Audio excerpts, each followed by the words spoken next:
someone who can help. Don't feel alone. In Camden County, call Contact 609-667-3000.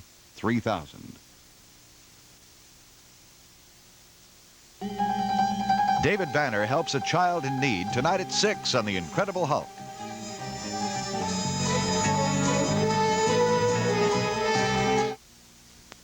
Okay, Tyler, it's your show. Let's hear it. Who, what, when, and why. Okay.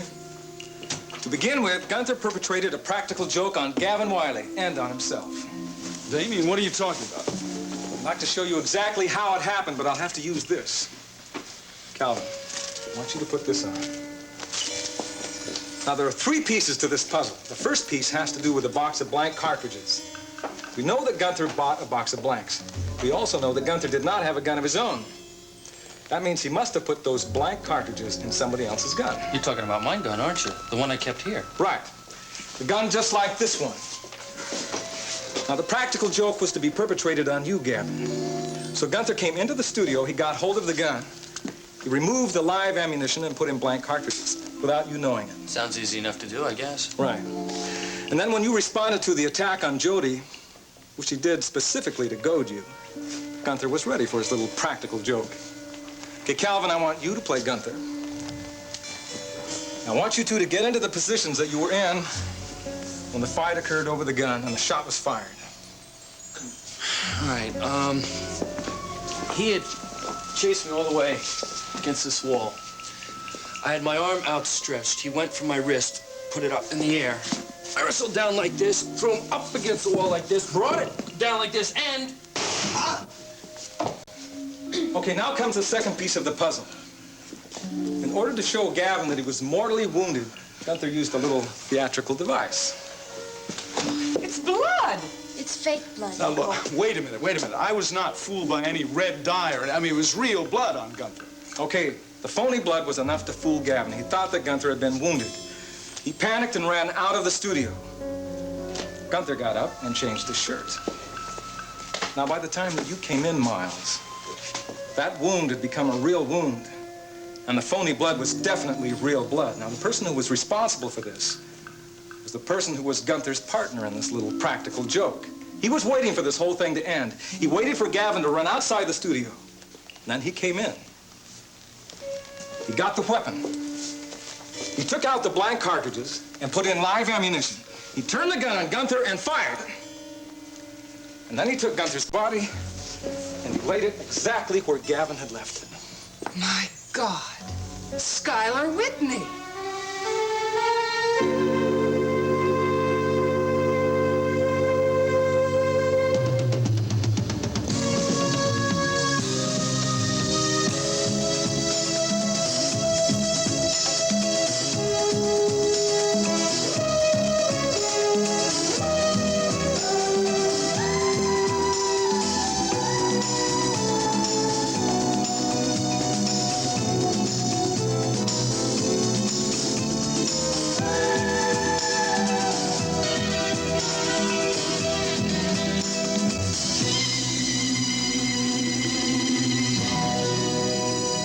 The Edge of Night is brought to you by Comet, the cleanser that disinfects as it cleans, and by new formula Era, a new combination of powerful cleaners concentrated into 1/4 cup. When we set out to improve a great laundry detergent, we wanted to keep the powerful cleaners that work on ordinary dirts, that cut through food stains, that get out grease and oil, and add powerful cleaners that clean collar soil even better than before. So that's what we did. All in the concentrated 1/4 cup called New Formula Era. So effective, it cleans clean through. Watch Era clean through collar soil, taco grease, and motor oil. We treat only the top with a teaspoon of Era, rub, run under warm water, and look. New Era cleans clean through. That's the kind of power you get in Era's little 1/4 cup. New Era, power that cleans clean through. Boy, the garbage that gets dumped in my sink and those food stains, they're tough to clean. But you know what else is in there? Germs. So I don't just clean with any cleanser. I Cometize. That's the best kind of clean a sink can get, because Comet gets out tough, greasy food stains better than any leading cleanser. And look, it disinfects, too. If a cleanser doesn't do all that, it doesn't get a sink clean enough for me. Comet with Chlorinol cleans rings around other cleansers. It even gets out tough, greasy food stains they leave behind. And it kills most household germs. That's Cometized. Comet cleans better and it disinfects, too. So why just clean your sink? Go all the way to Cometized. Well, it would seem that all roads point to Mr. Schuyler Whitney. I never doubted it. Jody and I just couldn't find all the threads. You see, Sky had to be in the studio that night. How else could he have retrieved his watch? And that's where Sky made his worst mistake. He should never have taken that watch off of Gunther's body. He's had to cover his tracks ever since. Something I still do not understand. What in the world was Gunther doing with that watch in the first place? Gunther said that Schuyler gave it to him as a reward for his loyal services. Baloney. Sky never gave anything to anybody if he didn't get something in return. Unless he was forced into it, like blackmail. I agree. I think it had to be blackmail. Sky would never give that watch to Gunther voluntarily. It was a wedding present from Raven. We'll probably never know exactly how it happened. But Gunther had access to a lot of information about Sky Whitney's daily life and his business dealings. It could have been anything. All right, look, you've got Sky here in the studio, Damien. What then? Well, look, Sky went to a lot of trouble to prove to everybody that he was never in this studio. But he had a good reason. He was guilty of murder. Yes, but Gunther wasn't dead when Miles came here. No. But I think that Sky was stopped just short of making certain that Gunther was dead. And that's when Miles came in response to Gavin's call for help. Could you recreate that moment for us?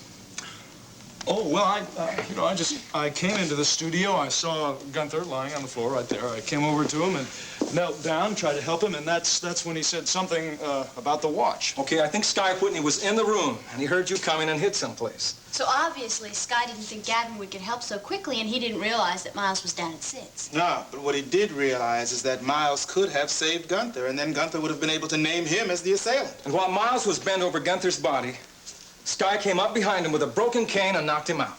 Yes, but why? Why this elaborate theatrical scheme of faking Gunther's death first and then actually shooting him? To frame me for the murder, that's why. Exactly.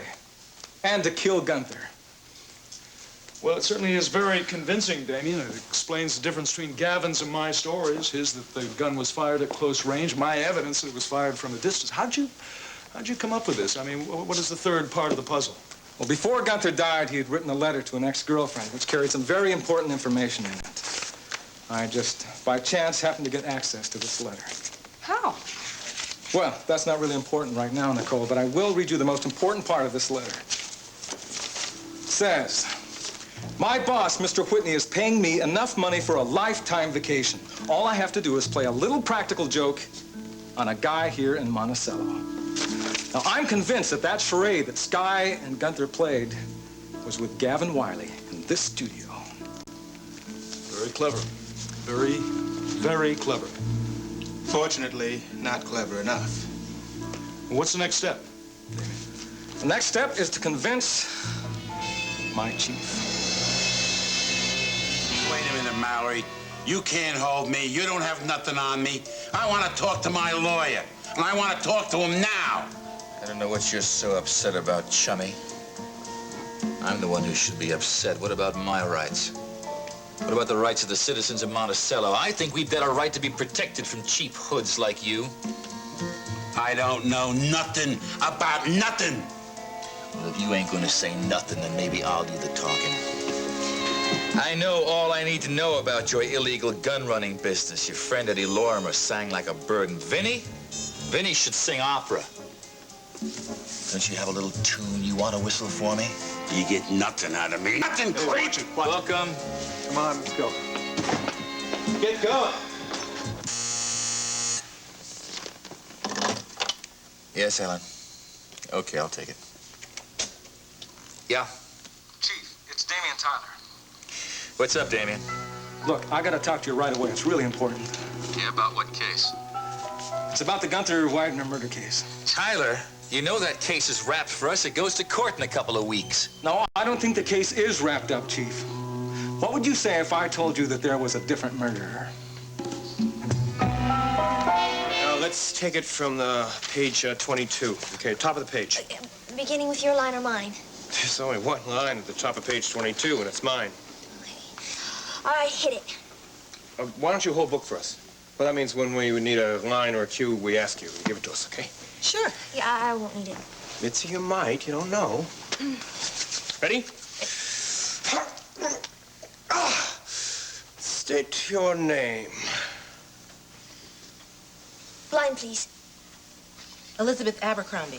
Don't you know the name of the character you're playing? Well, yeah, but you asked me so fast, I forgot. Okay, all right, okay, let's do it. Ready? Again. State your name. Elizabeth Abercrombie. Occupation. Private secretary. Private secretary to whom? Mr. Harrison Pettigrew. Just the deceased, I see. Yes. Just how private a secretary were you to Mr. Pettigrew? Oh, wait a second. I object. Let me object. There's nothing in the script there that says I object. No. But any defense attorney worth his fee would object at this point. You are clearly badgering the witness. I know that, Dee Dee, but I don't write them. I just act them. Well, why didn't the author do a little research then? Ask him. He's dead. He is? Oh. Well, can we get on with this? Fine. Right. Just how private a secretary were you to Mr. Pettigrew? I simply handled his correspondence. That's all. Do you type? No. Do you take shorthand? No. I see. Where were you on the night of September the 18th? At home. In bed. Alone? Answer the question, Miss Abercrombie. Alone. Can you prove that? Can you prove I wasn't? It's not up to me to prove it, Miss Abercrombie. You were in love with Mr. Pettigrew, were you not? Yes. And on the night of September the 18th, a Thursday, you went to his house for your usual weekly assignation, did you not? No.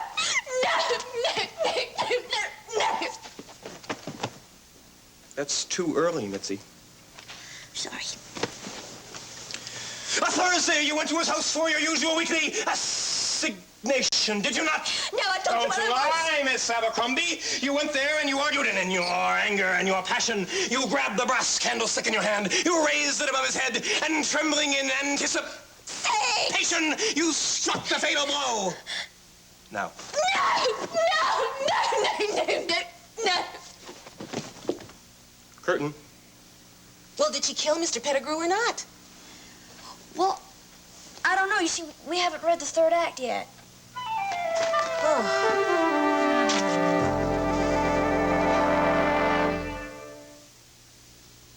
What's this stuff? Some cereal. It's supposed to be good for you. Did you try it? I'm not gonna try it. You try it. I'm not gonna try it. Let's get Mikey. Yeah. He won't eat it. He hates everything. He likes it. Hey, Mikey. There are two kinds of Life cereal to please all kinds of kids. Regular Life and Cinnamon Life.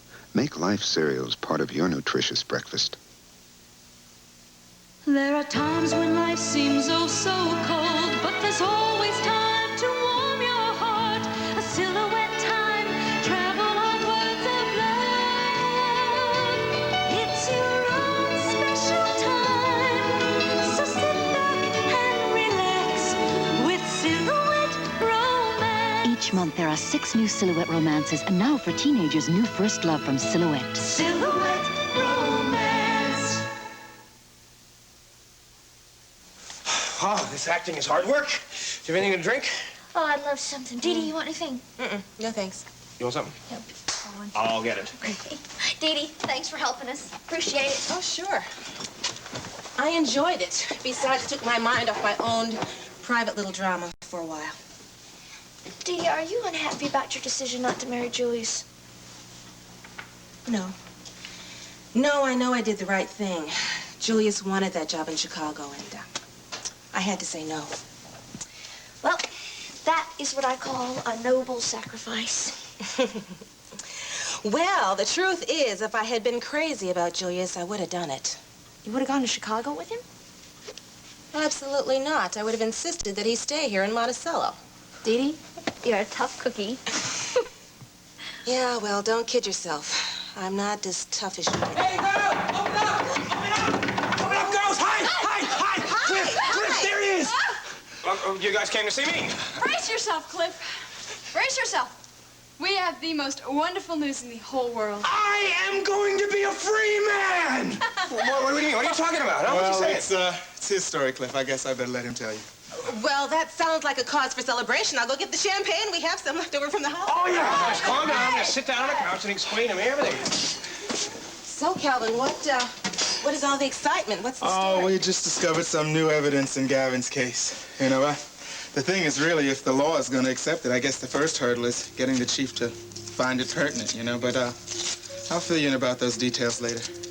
What I want to talk to you about is the fact that I think you did a real fine thing, making it so easy for Julius to take that job in Chicago.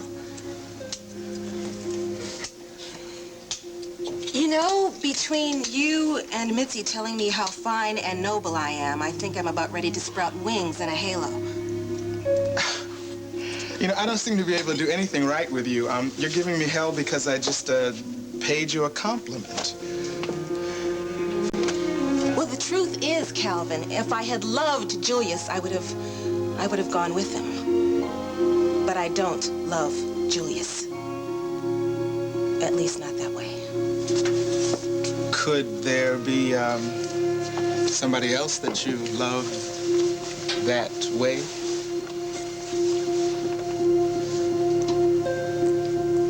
Yeah. Yeah, there is.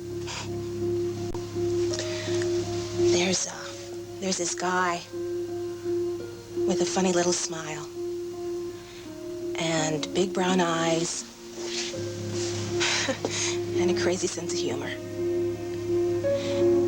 And he's kind of cute and he's kind of sexy and he's very warm and he's very gentle and he's married. Oh, Dee Dee, what are you saying? Oh, Calvin, don't you know that I love you?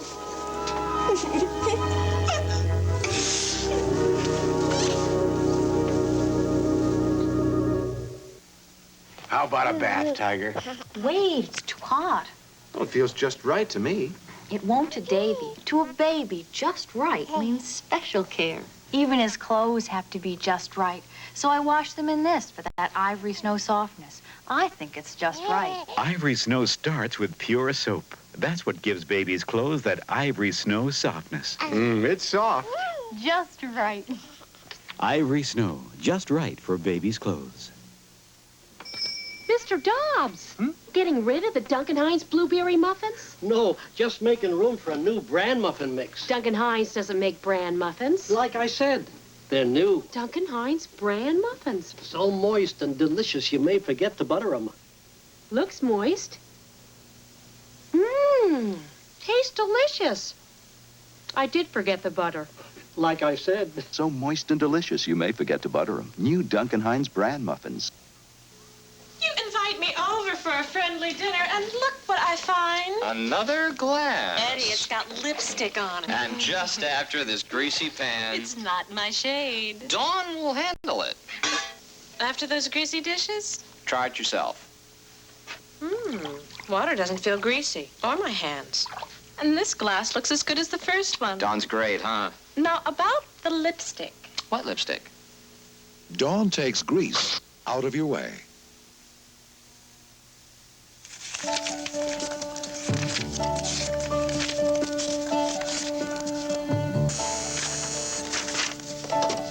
Yes, Ellen. No. Send her in. Hello. Hello, pretty lady.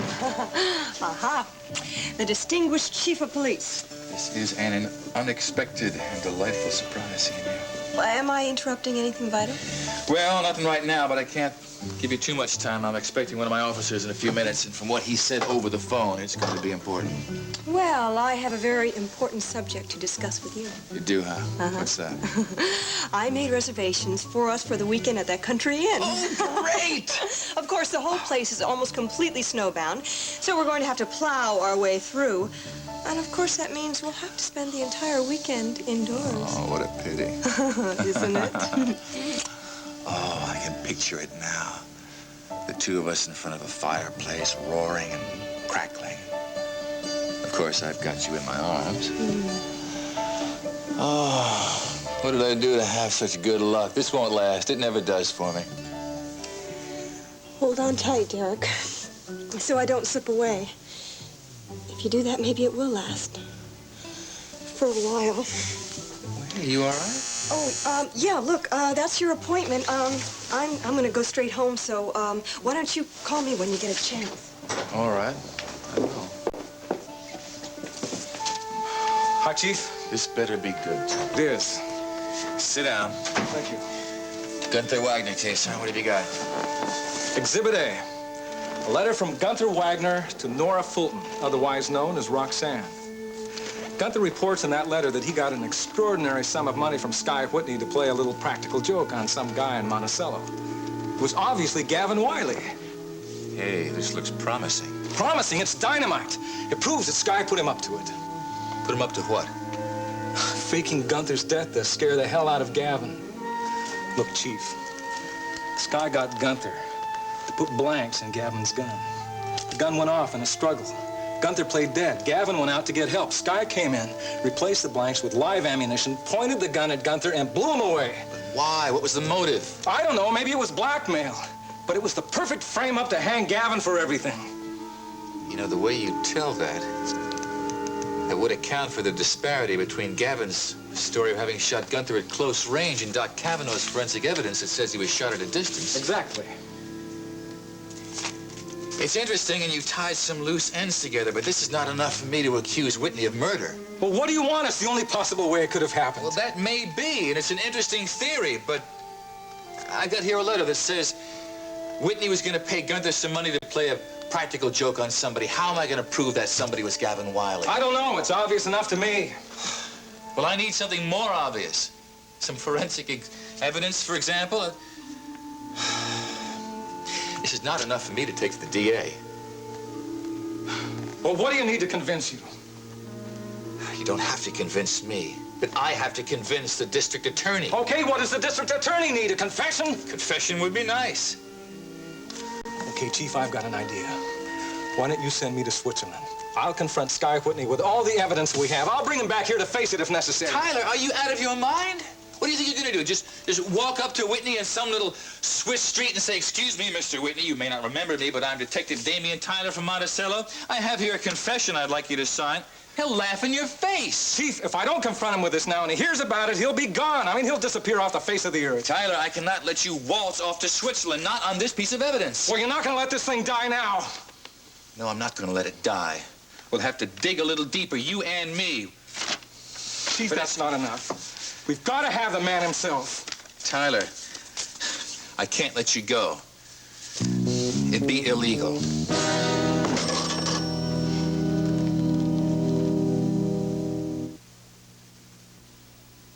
A fresh idea is baking. Dusty, its base is loaded, and you're eating streusel swirl cake? I'll take a light tasting cake anytime. Nurse, streusel swirl at 3 a.m.? I'll take a light tasting cake anytime. Streusel swirl has a delicate glaze and light flavors like cinnamon or lemon. So, streusel swirl is right. Anytime! The freshest ideas of baking at Pillsbury. Hey, Jerry. What? Instant Quaker oatmeal comes in flavors so good. You know what we're gonna do? I don't know. What? We're gonna make a hot cereal lover out of you. Out of me? I'd feel better if he ate a hot cereal. Well, we've got honey and graham, Honey and graham. Raisins and spice. He likes raisins. maple and brown sugar, and everything nice. We're gonna make a hot cereal lover out of you with Instant Quaker oatmeal. You did it. It's Saturday night! Still the cleverest species of them all. Tonight, Rick Nelson hosts Saturday Night.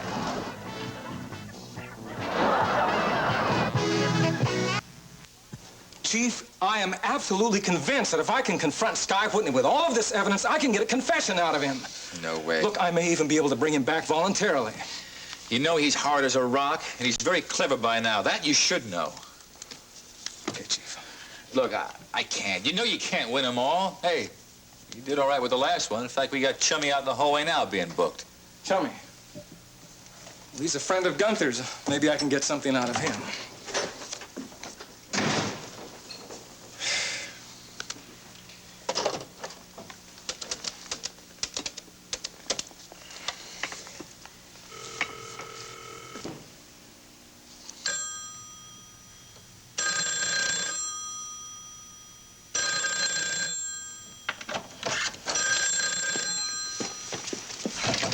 Hello? Hi, hon. It's Derek. Oh, hi. Well, you didn't wait long to call. I just walked in this minute. I never can wait long when I want to talk to you. You seemed so strange when you walked out. Is everything all right? Well, I'm okay. And I'm much better when I talk to you. It's nice to hear that. I can't wait to see you again myself. Come on, grab it! Hon, I'm gonna have to call you back. Something just happened out here. It's Chummy Davis. Cheeky went crazy when he saw Tyler.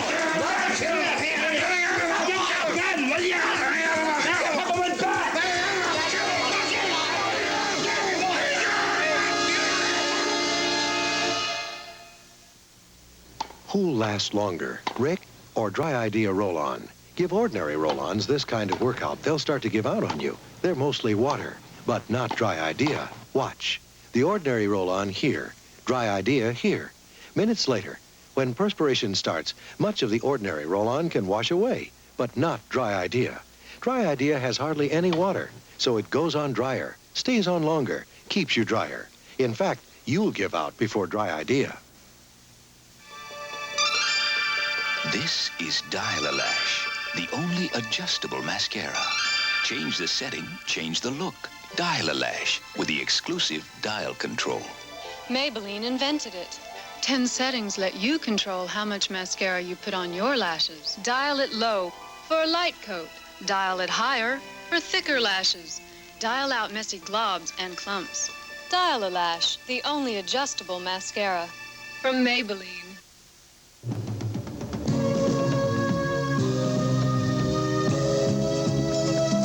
Just tell you what happened. It tells you why. It gives you the inside story and a close-up look at Bird, Jabbar, and Johnson. And don't forget the free sports shirt. And baseball, from the hot corner to behind the plate. Sports Illustrated covers it all. The up-and-comers and the world champs, like Steve Garvey. And don't forget the free sports shirt. Call now, toll-free, 1-800-621-8200, and get 26 issues of Sports Illustrated for $17.77. That's the basic rate of just 69 cents an issue. And with your paid subscription, you'll get our Sports Illustrated sports shirt absolutely free.